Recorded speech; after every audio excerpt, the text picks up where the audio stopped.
Hi, I'm a licensed esthetician and I will be giving you some tips on how to book your first Brazilian wax or whatever wax you choose to book. Most times when people are choosing to book a wax, they're usually trying to book a Brazilian wax or they're, booking to get their eyebrows done. Now, the first thing you want to do is find a licensed esthetician. We are licensed to wax. We go to school for it. I know a lot of people like to go to the nail shop and get their eyebrows waxed. They're not licensed to wax. They're licensed to do nails. Keep that in mind. So you should be looking for someone in your city. I know some people may be from a small city, but usually a city has a plethora of estheticians that's offering waxing services, or they have chain waxing services. I'm not going to name them, but you all know who they are. You got to do your research. A lot of times people like to, if you know somebody that get waxed, you usually try to get them to refer you somewhere. But even if they refer you to somebody, you still need to do your research.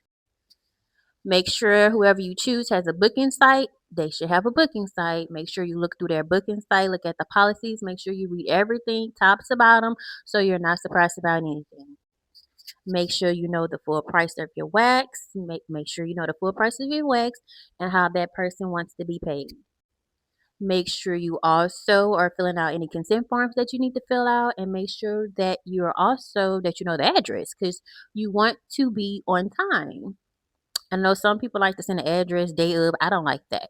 So make sure you have an address so you can get to your appointment on time.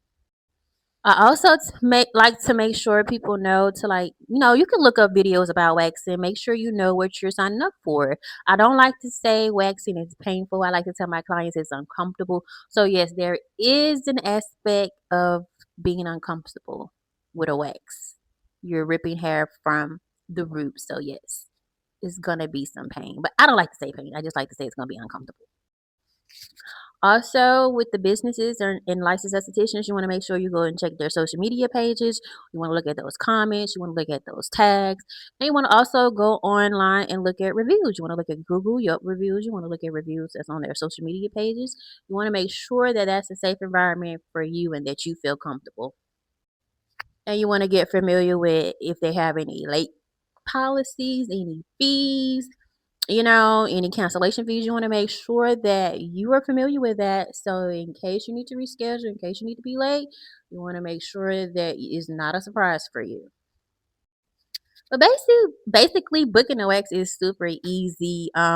Depending on when you're booking it for, I always say for underarms, if you shave or nair, you can wait at least 2 weeks and then get your underarms waxed. And the same thing for Brazilians. If you like wax or shave, I say wait a good 2 to 3 weeks and then book your wax appointment. But eyebrows is a little bit different. Some people's eyebrows grow way slower than normal, so you should be able to can tell like when you need to get your eyebrows waxed. But yes, the rule of thumb is about like if you shave or wax, wait about 2 weeks. But I say 2 to 3 weeks just to be on the safe side. That's all the tips I have for booking and wax. I hope that helped, and I'll see you all in the next video.